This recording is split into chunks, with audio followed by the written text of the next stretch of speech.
নমস্কার, আমি বামদেব তান্ত্রিক। আজকে যে আলোচনাটা করব কৌশিক অমাবস্যা নিয়ে। কৌশিক অমাবস্যাটা হচ্ছে বছরে একবারই আসে। এটা হচ্ছে মহাযোগ। কৌশিকী অমাবস্যা তন্ত্র সাধনার জন্য বিশেষভাবে একটি গুরুত্বপূর্ণ তিথি। এই সময় তারাপীঠ মহাশ্মশানে দেশ বিদেশের বহু সাধক ও ভক্তের সমাগম হয়। শ্মশানের পরিবেশ, মা তারার আরাধনা এবং গভীর রাত্রে সাধনা সব মিলিয়ে এই সময় তারাপীঠে আধ্যাত্মিক আবহ আরো বিশেষ হয়ে ওঠে।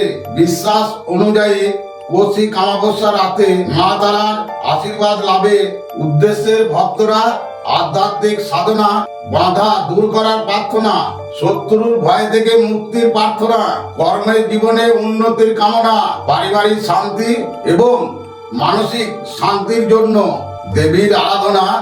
অনেক সাধক এই রাতে মা কালী আর মা তারা বা শান্তির উপাসনা, মন্ত্র জপ, ধ্যান এবং পুজোর মতন বা আচার পালন করেন।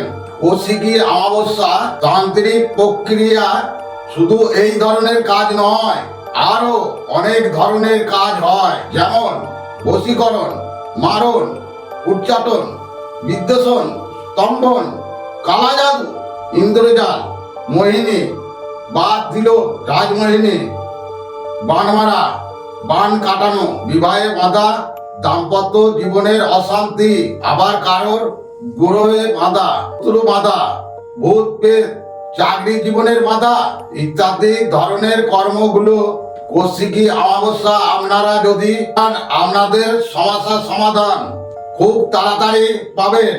আপনাদের যদি আরো কিছু জানার থাকে আমার নিচে দেওয়া নাম্বারে কল করবেন। জয় মা তারা, জয় গুরু বামদেব।